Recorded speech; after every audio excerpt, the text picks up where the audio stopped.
Number 1. For Skylar Spina, it's scary to think that her father's killer is still on the loose.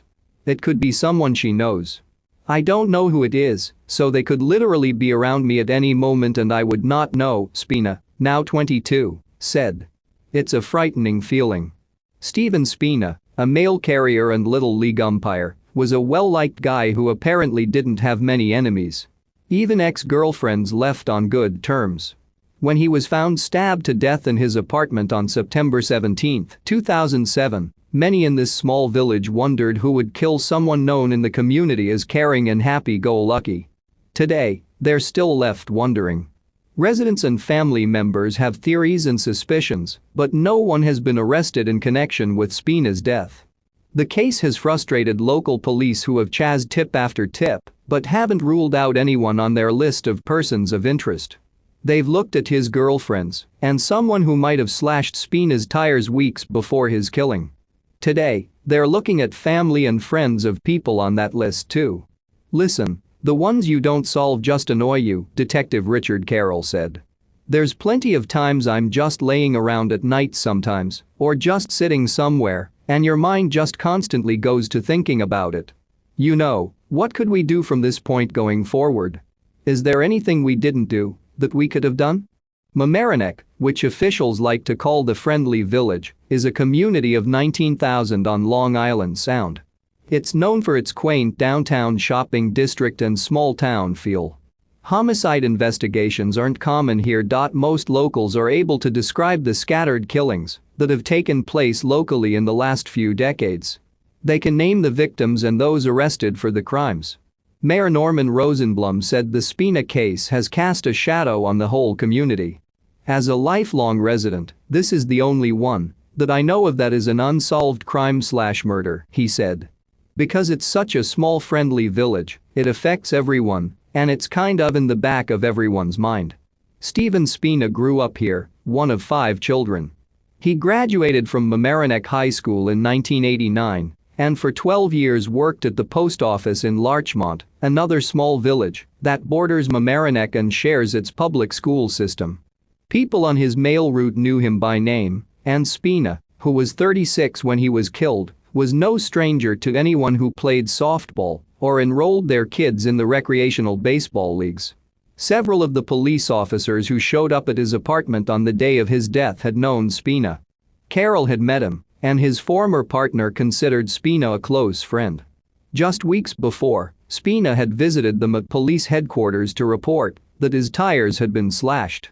A month before Spina's death, someone slashed the tires on his Nissan Stanza while it was parked across the street from his apartment.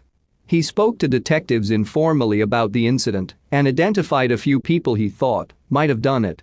At the top of that list was a Department of Public Works employee who'd recently had an argument with Spina. The person he mentioned would be looked at very closely when Spina wound up dead, Carroll said. His girlfriend at the time, Tamara Acevedo, had her car window smashed on a different day, but that appeared to have been unrelated and part of a series of similar vandalism in the area. Acevedo had apparently spent the night at Spina's third-floor apartment the night before his death. He was stabbed on a Monday, his day off.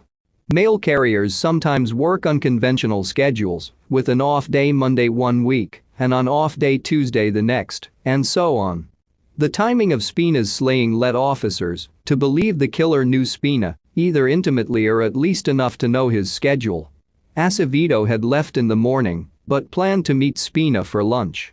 A witness in the apartment complex saw Spina go to his car around 9:30 a.m. later. When she didn't get a response from Spina, after reaching out to him, Acevedo went to check on him. The apartment door was locked, and she didn't have a key. The building's superintendent let her in. Inside was a bloody scene. Spina lay dead on the living room floor, stabbed multiple times after a short struggle. Acevedo briefly tried to revive him. Detectives searched the apartment, but found no evidence of forced entry or evidence that anything had been taken. Police to this day are hesitant to say much about the scene, how many times Spina was stabbed or with what.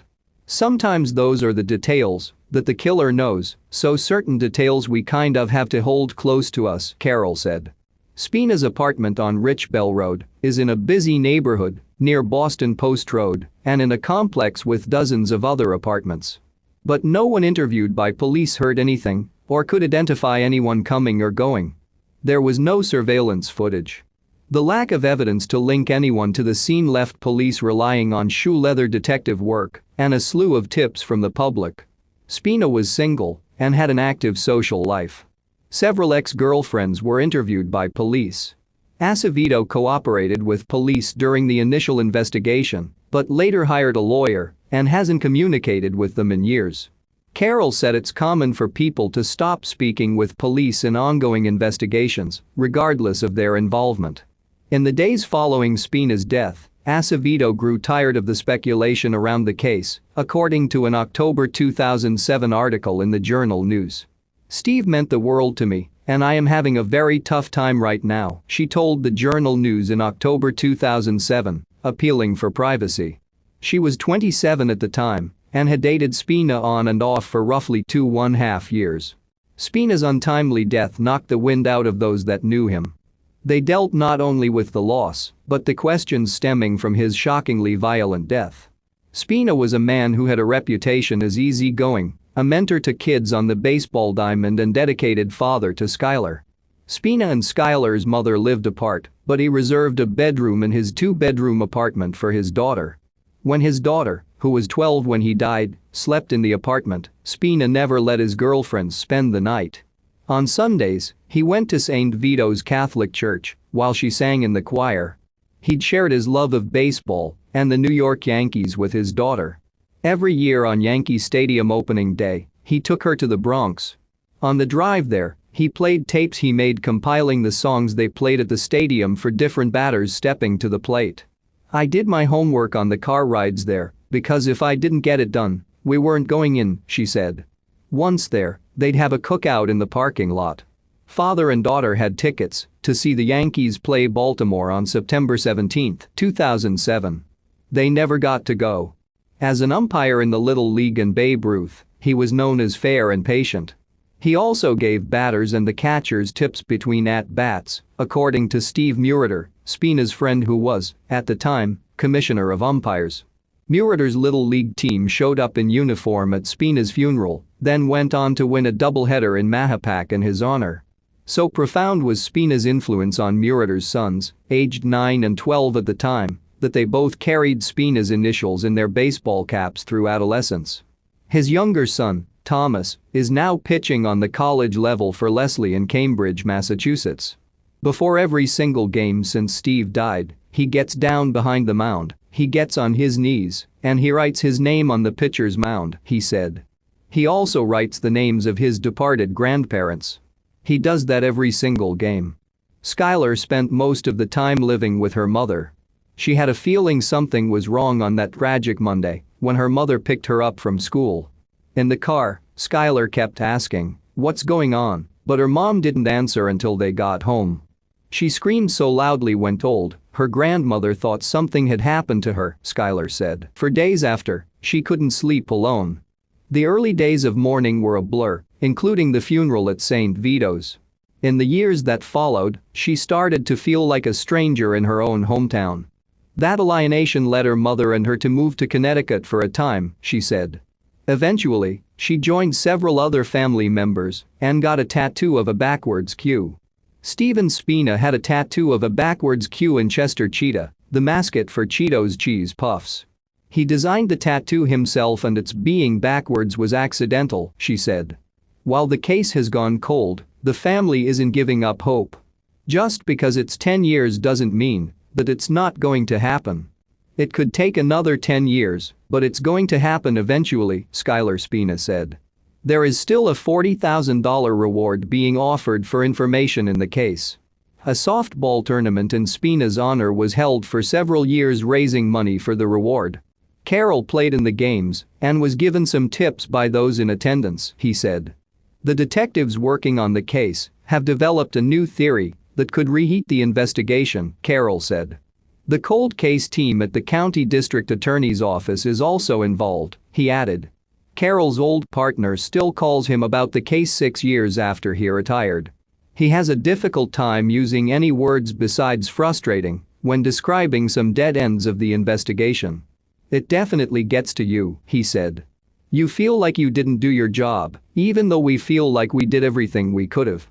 The bottom line is there's somebody out there that did it, that's not in jail. When I leave this department, I'm hoping to God that's not unsolved." Mamaroneck Village Police are asking for information that could assist them with the investigation into Stephen Spina's death. Detective Richard Carroll stresses that even anyone who has information they think police already might know, they should reach out. Call 914-825-8541. Number 2. During the early morning hours of July 25, 2008, Brittany Peart was not in her best state of mind. The 21-year-old woman was in the midst of a disagreement with her mother that left her quite upset. By time it reached 1 o'clock in the morning, Brittany angrily decided to leave. She packed an overnight bag with a few belongings and drove away from her family's Elkton, Maryland home. Brittany's mother assumed that Brittany just needed time to cool off. However, Brittany never returned home. A week later, Brittany's car was found abandoned in the town of Northeast Maryland. Both her keys and the bag she packed before leaving her house were found inside the car. Brittany had not been reported missing yet at this point, and it is unclear if her family members were notified about the discovery of her car. If they were, it appeared they were still leaning towards the idea that Brittany was just taking some time away and would eventually return on her own accord. When she had still not returned by September 2008, Brittany's family members reported her missing. In October 2009, Brittany's family members hired a private investigator to help search for her. It is unknown how in-depth the investigation was, but the private investigator ended up telling her family that Brittany had likely started a new life in another city. The search for Brittany seemed to hit a lull after that. Over 2 years later, on December 4, 2011, human remains were found by hunters in a wooded area on the Maryland-Delaware state line. Days later, those remains were identified as that of Brittany Peart. After the identification, very few details about Brittany's death were released. Details about her exact cause of death remain unclear to this day, but Brittany's loved ones believe she was murdered. In fact, many of Brittany's friends have posted on social media that they believe she was killed by a man she was dating at the time. This man has never been charged with anything related to Brittany's death, and it is unclear if investigators believe Brittany was murdered. The truth about what happened to Brittany Peart remains a mystery to this day. Delaware State Police have classified her death as a cold case. If you have any information that could help the investigation, please contact Delaware Cold Case Detectives at 302-741-2730. Number 3. It seems like every other day I read a story involving eyewitness testimony and the faults behind it. Police investigators and psychologists have insisted that eyewitness testimony is not a guaranteed thing and that the human mind is perceptible to being influenced. By what, exactly, depends on the person and the position they find themselves in. But when we hear about many people seeing the same thing, we tend to believe them. Many police cases, normally left adrift without the aid of physical evidence, can be guided or even driven entirely by the support of witnesses. As a species, we tend to believe when multiple people claim to have seen the same thing. However, what happens when a large group of people claim to have seen something too outrageous, too ridiculous for our minds to comprehend? What happens when an entire town sees something that nobody else has ever seen?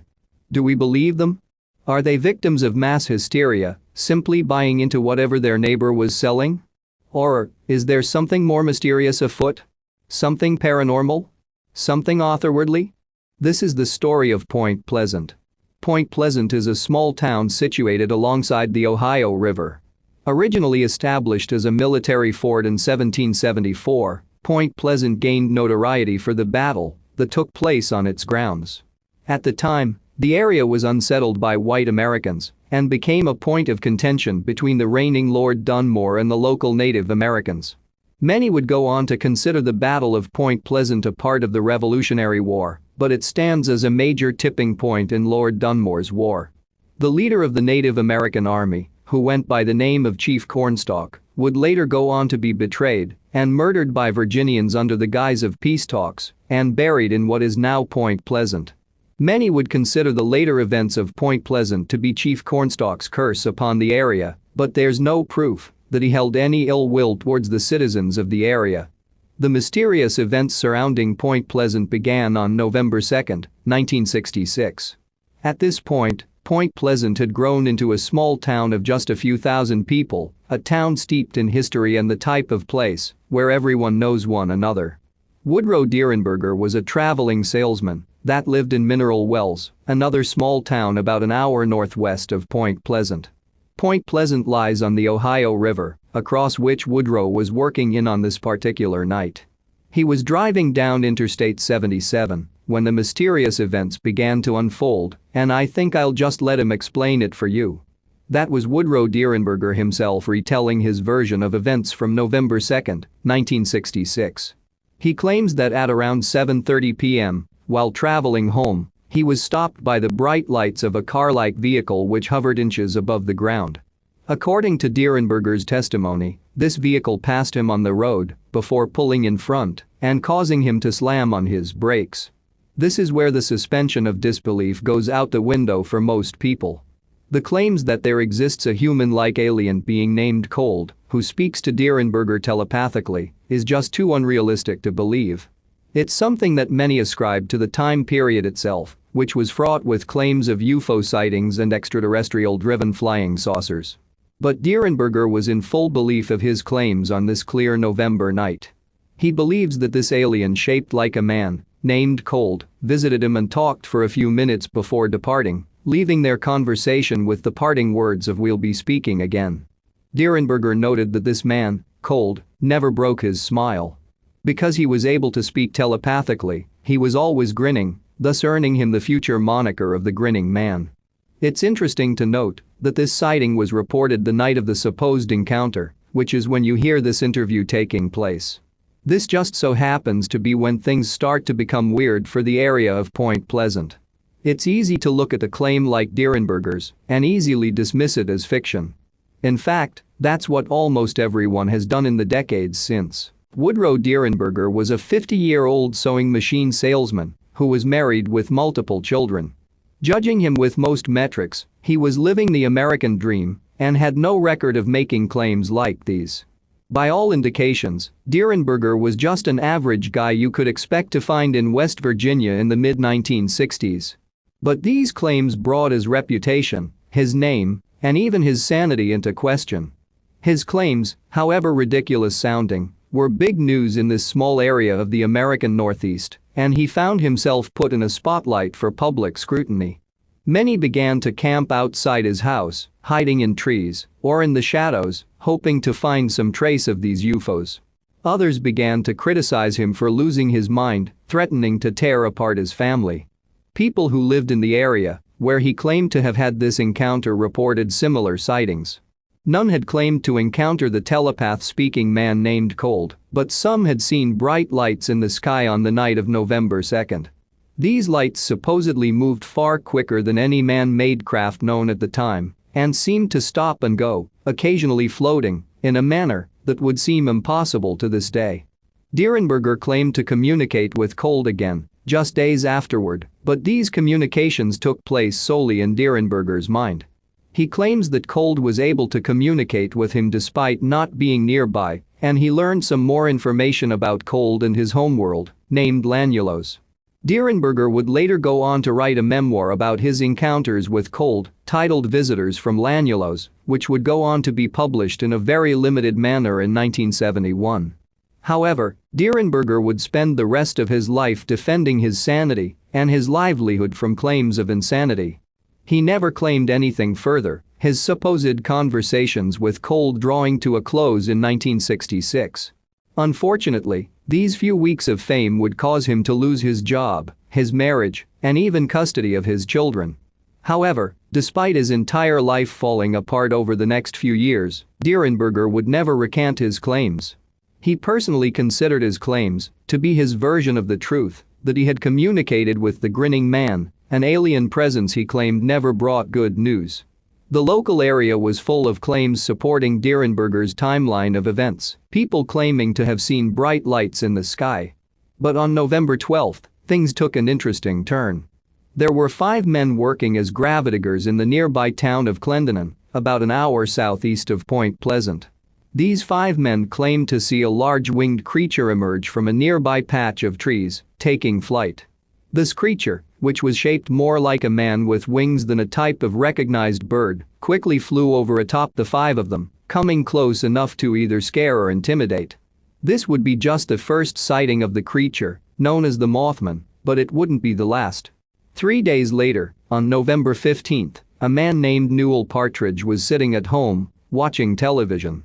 The time was approximately 10:30 in the evening, so all was quiet and dark around him in the small town of Salem, West Virginia.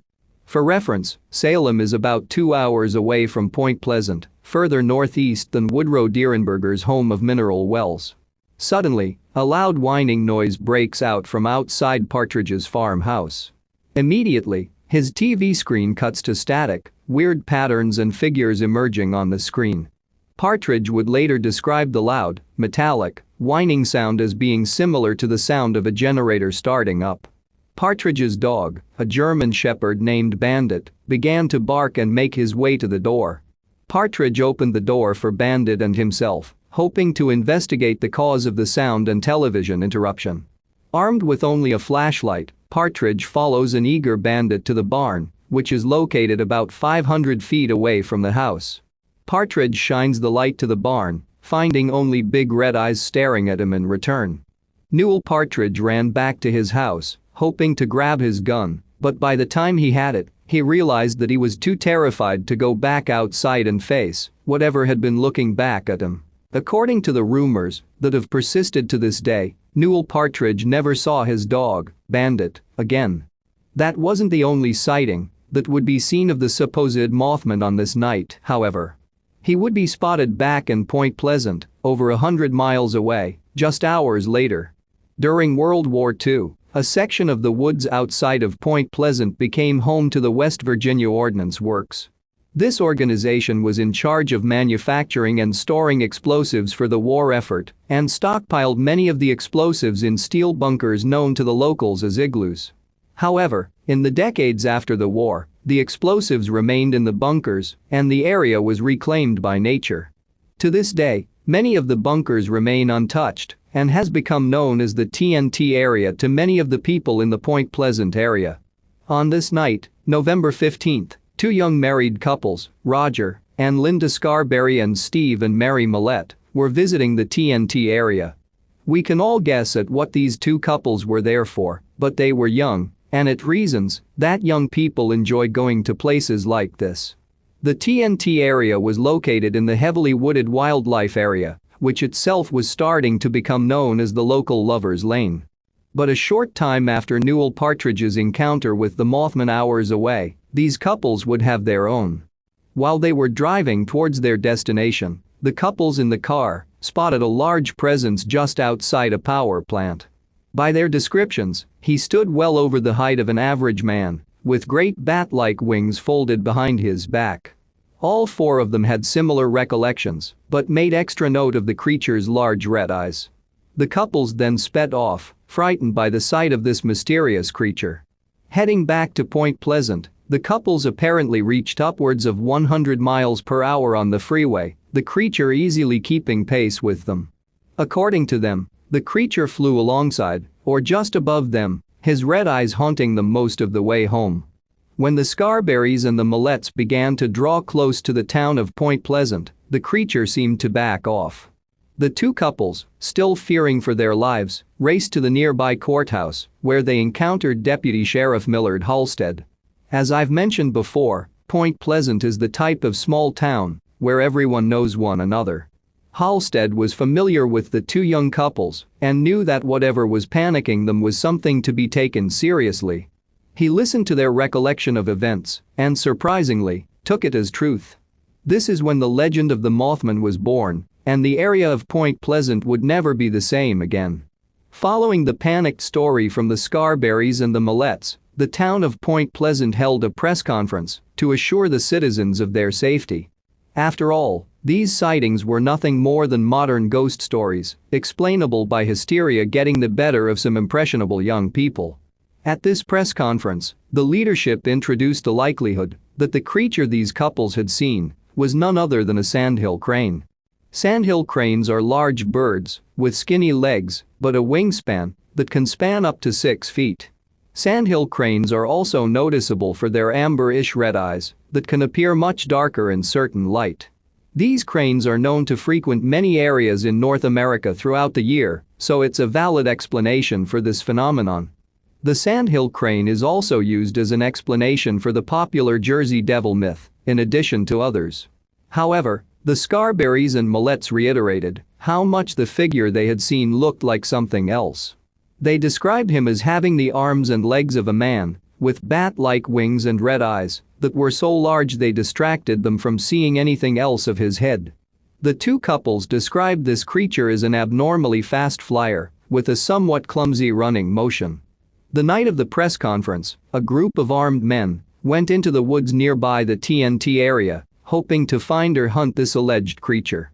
The local press, making light of the situation, decided to mockingly name this creature Mothman, as if it were a villain on the Adam West Batman television series. Despite the best intentions of Point Pleasant, the abnormal stories coming from this area of West Virginia began to attract people from around the nation. Among them was renowned UFOologist John Keel. That was author John Keel being interviewed by a very young David Letterman over a decade later. During the 1960s, John Keel was an up-and-coming writer who specialized in writing abstract, abnormal stories. A former Army veteran who served in the Korean War, Keel was no stranger to facing the unknown. He had begun to specialize in writing stories about the weird and the peculiar, even writing teleplays for a number of TV shows in the 60s. But in the fall of 1966, Keel was focusing on the burgeoning UFO phenomenon that was sweeping the nation. While he began to write about these UFO sightings that were happening daily all over the globe, he decided to focus on one hot spot of activity, thus leading him to Point Pleasant, West Virginia. Over the next year, Keel interviewed over 100 witnesses of the Mothman, with all of the supposed sightings occurring in or around the Point Pleasant area. Most of the stories remained the same, that this creature was incredibly large, in the shape of a man with a colossal wingspan, and had large red eyes that either entrance or intimidate to a dangerous degree. One of these sightings occurred just a day after the Scarberry and Millette sighting, on November 16. On this night, a bright red light was spotted in the sky above the TNT area, close to the home of the Ralph Thomas family. A neighboring friend of the Thomas family, named Marcella Bennett, drove to the Thomas family's house to try and find out the cause of the glowing red light. When she got out of her car, she went to collect her child from the backseat but was startled by the movement of something on the ground next to her. It seemed as though it had been lying down, she would later recount. She continued, it rose up slowly from the ground. A big gray thing. Bigger than a man with terrible glowing eyes. Apparently, this Mothman began to walk towards Marcella, and she froze. According to her, she even dropped her young child for a moment before recovering and racing towards the nearby house, which let her in. The story continues, in that both Marcella Bennett and the Thomas family hid inside, even as the Mothman creature paced around their patio, peeking into windows with his large red eyes. It wasn't until the police arrived that the creature had finally dispersed, leaving the entire Thomas family terrified and Marcella Bennett legitimately traumatized. Marcella Bennett would spend the next few months going through some extensive therapy sessions, apparently so traumatized that she had problem functioning normally in her own home, which was rather isolated on the edge of Point Pleasant. She was so terrified of what she had seen, and the unfortunate part is that very few would actually believe her. Many in the Point Pleasant area considered her just a part of the hoax, despite her very real health and well-being concerns that would follow. She wasn't alone, though. The Thomas family she had been visiting backed up her claims, reiterating exactly what she had claimed to see. And they were just two of the hundreds of alleged witnesses to the Mothman creature, many of whom would be interviewed by Keel over the next year or so. John Keel would stay in the Point Pleasant area for about a year, diving further into the case than he ever could have imagined. He began to connect the local UFO sightings and the Mothman creature to a number of animal mutilations that had been happening in the surrounding area, making this one of the focal points of his writings. In 1967, Keel was also the one who began to popularize the term Men in Black, referring to the alleged government boogeymen that began to visit Point Pleasant in earnest. Keel began to take note of weird occurrences happening to himself and others connected to the story, mailed documents changing overnight, phone lines going dead or being tapped, UFO witnesses feeling threatened, etc. He began to attribute these sporadic events to the alleged Men in Black, believing they were trying to silence the story, or at least the witnesses. These Men in Black would remain a constant part of the Mothman story, but would become much more relevant later on in the story. Throughout his months in Point Pleasant, one of Keel's main acquaintances was a reporter named Mary Hyre. Hyre worked for the Athens Messenger, a local newspaper for Athens, Ohio, a town about 40 miles directly north of Point Pleasant. The Athens Messenger had a sister newspaper in Point Pleasant, and that's how Hyre became involved in the reporting on the Mothman. She was just as interested in the Mothman and UFO sightings as Keel was, but was coming at it from a much more localized, mature point of view. In the latter half of 1967, the interest in the Mothman case was beginning to die down, so Keel began to spend less and less time in Point Pleasant. He would return occasionally to get an interview with a new witness or two, but wasn't spending as much time as he had in the first part of the year. During one of these return trips, it was Mary Hyre that picked Keel up at the airport. She told him that on a night shortly before his return, she had had a terrible nightmare of people drowning among Christmas presents. It was easy to excuse that as a silly nightmare, but John Keel was sure to take note of this for his later writings. Just a few weeks later, after returning to his home in New York, Keel began to have strange premonitions of his own. He would claim that he personally began to get messages from the long-forgotten Indrid Cold, delivered through his telephone, warning him to stay away from Point Pleasant. Thankfully, Keel was away from Point Pleasant during the final weeks of 1967. On December 15, 1967, tragedy struck Point Pleasant. At around 5 o'clock in the evening, amidst rush hour traffic, the 700-foot Silver Bridge crossing from Point Pleasant over the Ohio River collapsed. Dozens of cars collapsed into the freezing cold river below, ultimately killing 46 people, 2 of which were never found. Multiple others suffered injuries or trauma at the hand of the bridge collapse, many of the victims having been witnesses of the Mothman creature. Constructed in 1928, the Silver Bridge had long exceeded its expected lifespan without any serious upkeep, having been used to carry loads much heavier than originally anticipated. Regardless of any paranormal happenings, the Silver Bridge collapse was a serious tragedy that brought to light just how seriously maintenance is needed to maintain human safety.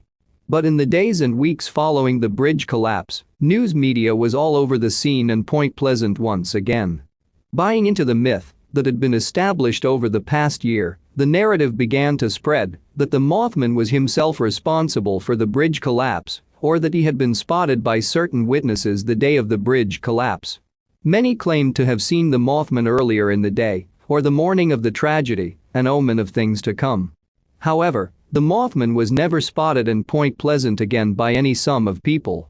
It was as if, on the evening of December 15, the presence of the Mothman had died along with the victims of the Silver Bridge collapse. Despite the bridge collapse marking an end to the Mothman sightings, the town of Point Pleasant wasn't entirely done with weird happenings. Mary Hyre, the reporter for the Athens Messenger, that was now acting as the Point Pleasant correspondent, saw her workload increase drastically in the weeks and months following the bridge collapse. Originally enticed by the sightings involving the Mothman, Hyre turned her focus on those involving the dancing lights in the sky, which continued even after the bridge collapse. On one weekend, shortly after the bridge tragedy, she recalled getting over 500 phone calls from local citizens who reported seeing these lights in the sky. But on one evening in January of 1968, weeks after the collapse drew attention to the area, Mary was visited by a strange man in her office. It was late at night, and Mary's office in the Point Pleasant courthouse didn't really receive any visitors. This man, who was described as very short with an oddly shaped long-haired bowl cut, wore thick glasses, and had what Mary would describe as a hypnotic gaze. The man terrified Mary, as he spoke in his low voice full of stutters. He wasn't interested at all in the bridge collapse or the Mothman sightings, but was very interested in finding out who exactly had spotted the lights in the sky. During their brief conversation, this man kept inching closer and closer to Mary, who was beginning to feel very threatened. She called out for her boss just before this man turned to leave, however he paused and picked up a pen from her desk. Laughing, he kept it and ran out of the office. Rumors claim that this same man visited many houses in the area, homes of those that had spotted the lights in the sky. According to these rumors, he made all of them uncomfortable, claiming to be a reporter from Ohio. However, he apparently knew nothing of the Ohio area and just simply disappeared as soon as he had arrived. We can only guess at the identity of this man or whether he even existed. But it goes without saying that this was another weird event that unfolded in Point Pleasant, West Virginia. Point Pleasant would never be the same again. The tragedy had a major impact on the town in the following years, changing it overnight. Gone was the wild-eyed optimism of the 1960s UFO craze, instead replaced with the town's somber icon of tragedy, the Mothman. In the following years, the Mothman would become a thing of urban legend, a dark omen of things to come. In 1971, more than 3 years after the tragedy, an investigation into the bridge collapse came up with the reason. A small defect to the bridge's suspension eye-bar, less than 1/10 of an inch deep, had been the culprit of the collapse itself, setting off a chain of events that would eventually take the lives of 46 people. This would eventually lead to an overhaul of the maintenance standards for states all around the country. In 1975, John Keel brought the Mothman legend back to life with the release of his book, The Mothman Prophecies. It detailed his descent into madness as the events of 1966 and 1967 unfold and can be seen as a book about one man's paranoid delusion. It has become the main reference source for many who believe in the Mothman myth, but even I will admit that it is incredibly hard to read without a truly open mind. Point Pleasant would mourn and eventually recover from the terrible tragedy that left dozens of their neighbors dead, but it would forever be changed. Over the years, the city began to recover and reclaim their town from the paranormal claims that had taken it over, but the whispers of the Mothman or UFOs would never truly leave. The town of Point Pleasant is now synonymous with the Mothman legend, with several museums and stores selling Mothman merchandise in the town itself. In 2002, a generation after the tragic bridge collapse, the town of Point Pleasant began to celebrate its annual Mothman Festival. This happened to coincide with the release of a movie titled The Mothman Prophecies, loosely based off of Keel's book. Starring Richard Gere, the movie was a fictionalized look at events surrounding the Silver Bridge collapse and went on to do modest work at the box office. Talk of the Mothman would never fade away, eventually leading this supposed creature to become a part of West Virginian lore. Many have claimed to spot the Mothman before other similar accidents or tragedies. The most notable of these is known as the Chernobyl blackbird, a creature allegedly spotted hours before the major nuclear meltdown in Russia. Neither the Mothman or the extraterrestrial Indrid Cold can be proven to have existed, which is why this story is, and likely always will be, unresolved. Number 4. I just wanted to share with you the scariest thing that happened to me this weekend. Saturday evening around 7 p.m. a man was knocking at my door. As all of you may know, I live alone. I asked who it was, and he didn't answer, so once I got close to the door and looked out of the peephole, I saw a male figure that was not familiar to me at all. I asked who he was, and all he stated was that he was from the FBI and that he was looking for Kanika Powell. It freaked me out completely because this man knew my name. He held a shield up, but no picture ID, and he never gave his name. He told me he was looking for me in regards to an investigation. I told him that I had no idea as to what he was talking about and that he would need to show me documentation as well as a warrant of some sort. So he left, and I looked out my bedroom window and saw him walking. I also heard a voice tell him to walk in the opposite direction. The whole situation was scary and seemed so false. So because of this incident, not only did I get no sleep for the rest of the weekend, but I am now trying to get an alarm system installed in my apartment. I had one in my old apartment, but I just hadn't had it transferred over to my new one. As far as everything that happened with the guy, I did call the FBI and they told me that it was more than likely bogus because they never come to your door by themselves and they always leave a card of some sort so that you can contact them. I called the local police as well to give them a description just in case someone is out there trying to rape or harm single women. Pass this on, ladies. This is not a fake forward. This happened to me, Kanika, who knows who these guys are and what they are doing and in what areas other than mine. 28-year-old Kanika Powell forwarded this message to her family members and friends following this frightening incident that occurred at her Laurel, Maryland apartment on August 23, 2008. By all accounts, it appeared that Kanika did everything right in this situation. She refused to answer the door without seeing the proper credentials, she called the police, and she warned others about a potentially dangerous person lurking around the area. Unfortunately, just 5 days later, Kanika received another mysterious knock on her door. When she looked through the peephole, she noticed it was not the same man who had come by days earlier, but his motives seemed just as suspicious. He told Kanika he was there to deliver a package, and Kanika once again refused to open the door. The man left after that, but he did not leave the package or any other sort of note about where it could be claimed. This incident obviously frightened Kanika, but she decided to still go about her day and run her errands as planned. 5 hours later, Kanika returned to her apartment after buying groceries. As she was retrieving her keys to unlock her front door, an unknown assailant emerged in the hallway and shot Kanika multiple times. She died the following day at a nearby hospital. Police immediately suspected that Kanika was targeted and that her death was not random. However, they are unable to figure out why she was killed. Kanika worked a high-security job, but investigators are unable to find any evidence that her work had anything to do with her death. Additionally, Kanika's family members stated that Kanika did not have any enemies or scorned ex-lovers. Over a decade has passed since Kanika's death, and despite the abundance of evidence, there have been no arrests in her case. Her case is still being investigated, and this is a cash reward for being offered for anybody with information that could lead to an arrest. If you have any information that could help the investigation, please contact the 301-498-0092. Number 5. Anyone who ever met Kelcey Fike couldn't help but love her.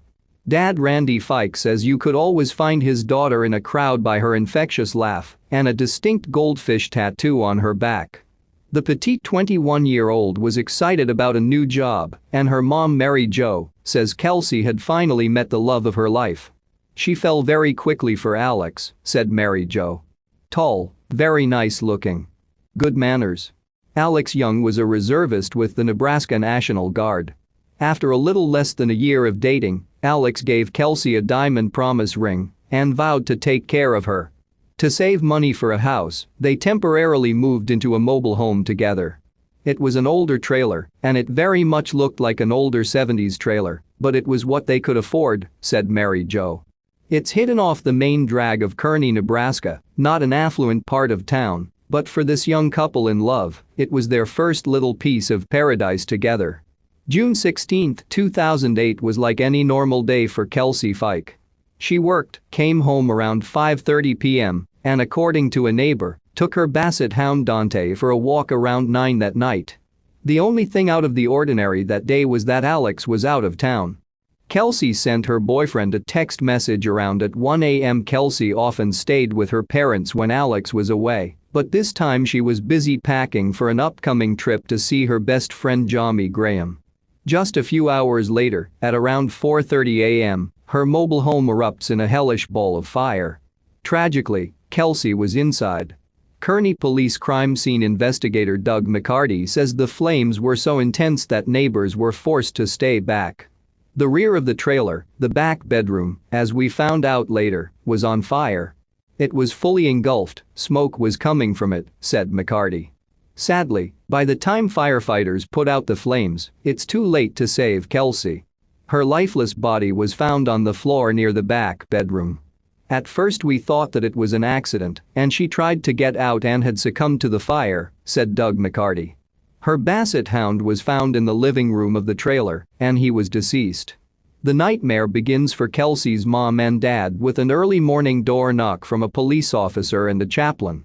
I opened the door and they said, "Do you have a daughter named Kelcey Fike?"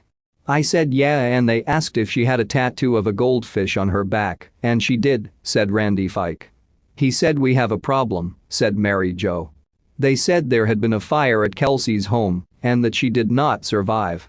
That it was a fire and that she just was not able to get out of the trailer, said Mary Jo. They suddenly remembered something Alex had told them about the mobile home when Kelcey first moved in, and now it haunts them. It was an older mobile home, and Alex had said something about a faulty furnace, and that was my first thought, that the furnace had caught on fire, said Randy. But, not the case. That's not the case at all. After taking a closer look at Kelcey's burned body, cops realized this isn't a death by fire, it's murder. Right from the start, Kearney Police crime scene investigator Doug McCarty smells trouble. Both the front door and the back door were unlocked when we arrived, said McCarty. Inside the burned-out trailer, investigators found Kelcey's body on the floor just outside of the master bedroom. She wasn't very badly burned, said McCarty. She had some slight fire damage. So investigators assumed Kelcey died of smoke inhalation until they got a closer look. She had bruising throughout her upper torso, her arms, her nose had been broken, her cheek, lip had been hit, and then she had blunt force trauma to the head, said McCarty. Then she had been manually strangled, and then a ligature had been used too. The assailant struck her and then strangled her with his hands or her hands, and then used a ligature to finish the homicide. Cops now say Kelcey Fike was murdered and the mobile home torched to cover it up. There was not an accelerant used, said McCarty. Kelcey was dead before the fire was set. Doug McCarty says they begin with the obvious person. Kelcey's boyfriend Alex Young. We knew within probably an hour that he was gone and he was in maneuvers in Louisiana, so we had ruled him out pretty quickly, said McCarty. We just never found anybody that disliked Kelcey. She was liked by all of her friends, and even the exes liked her, said McCarty. Catching Kelcey's killer was proving to be more complicated than a typical homicide because of the fire damage. A lot of our evidence was either washed away or burned up, said McCarty. So Kearney police go back to old-fashioned police legwork, beginning with the obscure location of the mobile home. Kelcey's lived in a trailer park tucked behind business, which was really hard to find unless you knew where she lived. Cops also found it curious that the front door was unlocked. But the biggest clue may surround her beloved basset hound, Dante. Neighbors never heard him bark that night. The dog was very possessive, he was very protective, said McCarty. He would bark at anybody that came up near the house, and he was a basset hound, so people knew when he was barking. And nobody heard him barking that night. It seems odd to us. With that, cops now wonder if Kelcey's killer was a friend of hers. Her boyfriend was gone, it's a very secluded area, she was very careful about who she let in the house. The dog didn't bark, so I think it's probably somebody that she knew, said McCarty. I lean towards targeted because she was very attractive, said Randy Fike. She worked at the mall and a lot of people came through there. Some weird person, perverted person could have targeted her. But who? Finally, police catch a much-needed break. We have surveillance video from across the street that shows a car leaving the trailer court, said Doug McCarty. We've never identified the car, we've never identified somebody leaving from there, so we think it probably was. Two different angles are both time-stamped 4:39 a.m., approximately 10 minutes before the fire was reported. We're pretty sure it's a sedan. More than likely it's dark in color, said McCarty. The problem is the video is too far away to get a license plate number or the make of the car. Cops still need more, and they get it. The coroner finds strange DNA on Kelcey's body. We think that maybe they tried to sexually assault her and she fought, she put up a fight, and that they weren't able to accomplish what they were there for, said McCarty. What about the DNA? When firefighters used their high-pressure hoses to knock down the flames, the force of the water blended Kelcey's DNA with her possible killer's DNA. Investigator McCarty sent the samples to one of the most sophisticated crime labs in the country, hoping to find out who was in Kelcey's mobile home that terrible night. "We really want closure for the family," said Doug McCarty. "For now it's a painful waiting game. I wake up every morning with the knowledge that my beautiful 21-year-old daughter was very brutally murdered," said Mary Jo Fike. "That's not going to change. Until science can help solve Kelcey Fike's murder mystery, her family hopes someone will come forward because they know somewhere out there a killer is still on the loose. This case needs to be solved, not for Kelcey, but for any future potential victims of this individual, so that the next person doesn't go through the pain and the terror that my Kelcey did," said Mary Jo. "There is a $30,000 reward for any information leading to the capture and conviction of a suspect in Kelcey Fike's death. If you have any information, contact Buffalo County Crime Stoppers at 308-237-3424. Number 6. It was June 2009, in rural McCleary, Washington, on a warm summer night. The unimaginable happened just a couple weeks before Lindsey Baum's 11th birthday. The beautiful brown-eyed girl with light brown hair vanished while walking home alone. McCleary, Washington, is a small town with a population of only 1,600 and located in Grays Harbor County. In 2009, Melissa Baum was newly divorced and looking for a fresh start in a beautiful new place. She found her vision in McCleary and moved from Tennessee to the town with her 2 children, Lindsey and Joshua. It seemed like a wonderful, quiet place to raise 2 children. Founded in 1898, McCleary was a logging town and just 25 minutes from I-5 at Olympia. The city is governed by the mayor and 5 council members, and all utilities, including electricity, is provided by the city. It seemed like an ideal place for the Baum family to make a new start. The small town of McCleary was a place where parents felt comfortable letting their children play outside, a place where children felt safe walking to their friends' homes. Parents did not worry about stranger danger in this quiet community. On a beautiful June evening, Joshua and Lindsey got permission to walk to their friend Michaela's home just 10 minutes away. According to True Crime Files, along the way, Lindsey and her brother got into an argument over a bike, so he went back home. Lindsey then asked her friend if she could sleep over, but Michaela's mother told her no. Lindsey, who was afraid of the dark, began to quickly walk alone 4 blocks to her home. She hurried because the sun was beginning to go down and would set by 9:45 p.m. Lindsey never arrived at her home. Panicked, by 11 p.m. Melissa called 911 and the search for Lindsey began. Officers from the McCleary Police Department responded to the home, along with agents from the Seattle office of the Federal Bureau of Investigation, FBI. Law enforcement immediately began searching the town and surrounding forest. Soon after, thousands of flyers were distributed throughout the state of Washington. Water, ground, air, and cadaver dog searches went on for days, but investigators found nothing. There's no one piece of evidence that points to an investigative path or scenario that says, well, we know that she was a victim of an abduction by a family member or an acquaintance, said Grays Harbor County Sheriff Rick Scott at a press conference. We don't have anything that has allowed us to be that focused, and without that focus, you can't really clear anyone with 100% certainty. As days, weeks, months, and eventually, years passed, Melissa's dedication to finding her daughter never waned. I just need my daughter home, Melissa told the Daily World newspaper in 2009. Lindsey, please come home, you're not in trouble. The desperate mother focused on Lindsey being somewhere alive, as she never wanted to focus on other possibilities that were less hopeful. Imagine, for a moment, one of Melissa's children never comes home. She is left with intense ambiguity and loss, without ever experiencing grief, because the child has not been found.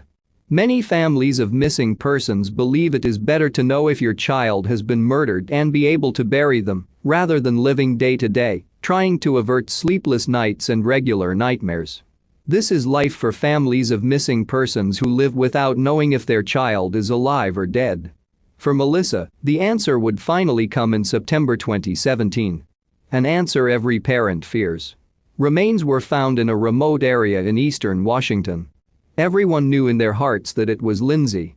The skeletal remains were found hundreds of miles away from McCleary, in Cadiz County, near Ellensburg. Once collected, the remains were taken for DNA analysis at the FBI lab in Quantico, Virginia. It wasn't until May 2018 the DNA results were released. Sheriff Scott announced his team had finally brought Lindsey home and verified that the DNA results matched the little girl. It had taken months since the remains were found for a confirmation, but now Melissa and her family knew Lindsey was no longer alive. "I'm here today to share with you that we've brought Lindsey home," Scott said in a press conference. Sadly, she was not recovered as we and her family had hoped and prayed these last 9 years. Scott did not divulge the exact location where Lindsey's remains were found, on saying that hunters are there seasonally. The Cadiz County Sheriff, where the remains were found, told the Washington Post that investigators searched the area over the weekend looking for any evidence that may help clarify how Lindsey was murdered, and also confirmed the remains had been found in a remote, heavily wooded area with large cliffs and deep ravines. Many theories surfaced over the years, but none have led police any closer to the killer. The first thing police investigated was if Lindsey could possibly be a runaway, but they dismissed the theory almost immediately. This young girl didn't simply run off on her own, True Crime Files reported. There was no evidence to support that, said police. Lindsey was only 10 years old and was afraid to stay out after dark. She left all her belongings at home along with her brand new cell phone. Early on, the runaway theory did not hold any water. Next was the theory of a non-family or stranger abduction. Non-family abductions are rare according to the FBI, and while there was no evidence of abduction, the possibility was real. With nearly 50 people interviewed as persons of interest in Lindsey's case, an equal number polygraphed, and at least 20 search warrants issued, police are no closer to knowing who abducted and murdered Lindsey.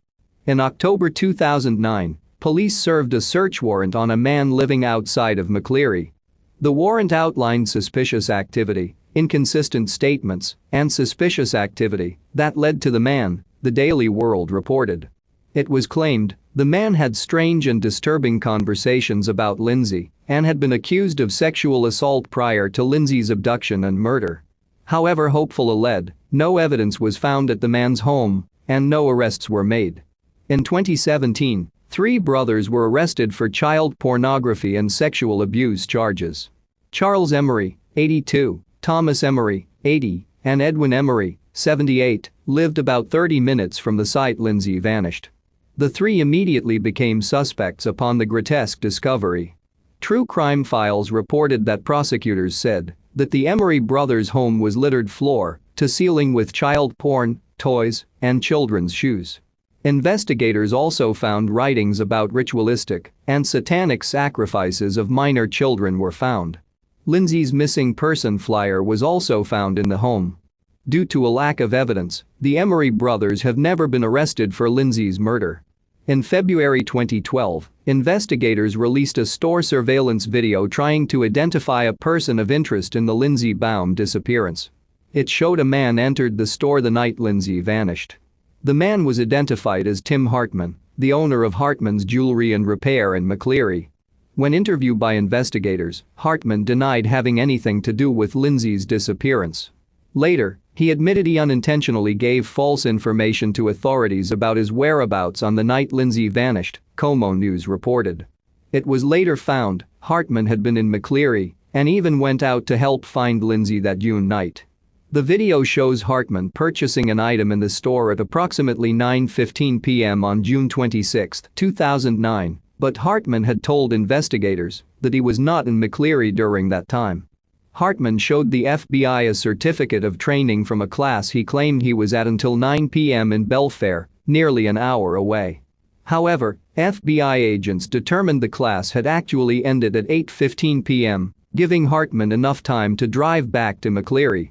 Hartman was also a volunteer firefighter and told Como News he made an ambulance run later in the evening, then returning to McCleary, where the search for Lindsey had already started. Hartman joined the search for a while, then went home, but claims he could not sleep so he went back out at approximately 1 a.m. He said he ran into Melissa and drove her to the creek, where Lindsey played to search for her. Hartman says the police are wasting their time and money investigating him, and the investigation has damaged his reputation. "Don't accuse me of something I didn't do," he told Como News. "All I can do is tell them what I know, which is nothing about the little girl." According to Melissa, Lindsey loved to talk and always told her family she was superstitious about being out at night, calling 1 a.m. the witching hour, her family told Daily World. She loved Harry Potter and Twilight and especially loved writing stories. Her dream was to publish enough books to fill her family's bookshelves, True Crime Files reported. Little Lindsey once dreamed of leaving a legacy, but her dreams snuffed out by a sick and twisted individual. However, the legacy this little girl has unintentionally left the world is equally important. The search for Lindsey brought many together to search for an innocent little girl, and to this day, they remain diligent in finding the killer and ensuring justice is served. Everyone involved remains committed to making sure Lindsey is never forgotten. There's someone out there that knows who did this and how this happened, and there are people out there that have information that would be the nugget that we need to explode this investigation and culminate in an arrest, Sheriff Scott said. "We need those people to have the courage to come forward and share that information anonymously through a text message, however it is they wish to convey it. If you have any information about the murder of Lindsey Baum, please call the McCleary Police Department at 360-495-3107. Number 7. Anastasia Hill was just 1 day away from turning 15 years old when she vanished on March 6, 2010. At the time of her disappearance, Anastasia lived with her grandmother and her siblings in Ellenwood, Georgia. According to her grandmother, Anastasia was looking forward to things many teens look forward to: learning to drive, getting a first job, etc. Unfortunately, before any of those things could happen, Anastasia vanished. Anastasia spent March 5, 2010 with her family. Her grandmother had taken her and her siblings to a skating rink in Mount Zion. Afterwards, the family ate at Steak and Shake. Anastasia reportedly enjoyed the day with her family, and it did not appear that anything was unusual with her behavior. Her grandmother said that she last saw Anastasia that evening before she went to bed. The following morning, Anastasia's grandmother went to wake her up only to find that Anastasia was not there. Her bedroom window was left open. After contacting friends and learning that none of them knew of Anastasia's whereabouts, Anastasia's family reported her missing. Anastasia's grandmother stated that 2 days after Anastasia vanished, 2 teen brothers showed up at her house with a braid that looked like it belonged to Anastasia. One of the boys reportedly told Anastasia's mother that Anastasia was at their house on the evening of March 5. The identities of the 2 brothers have not been publicly revealed, and it's unclear if they were ever considered persons of interest. Months later, on November 19, 2010, human remains were found in a wooded area off of Georgia Highway 138 in Stockbridge. It took over a year, but in January 2012, dental records confirmed that the remains belonged to Anastasia Hill. She had been murdered. An autopsy confirmed that Anastasia died of blunt force trauma to the head. Years have passed, and no arrests have been made in Anastasia's case. According to Anastasia's family members, detectives have questioned certain individuals of interest about her case, but there hasn't been enough information for a conviction. Her family is now hoping to raise reward money to provide incentive for those with information about Anastasia's case to come forward. If you'd like to donate, you can do so here. If you have any information that could lead to an arrest of Anastasia's killers, please call 770-288-8200. I wonder if the police thoroughly questioned and investigated the boys who had her braid. Why would they have a braid of hers and bring it to her house? Guilty people do some weird things after the fact. Some murderers have even helped groups search for their victims. I can only assume that her bedroom window was left open because she snuck out of it to go hang with those kids. I hope a detective reopens this case one day and investigates those 2 boys, because they are most likely responsible for her death. But it's possible they did look into them and there wasn't enough evidence to charge them.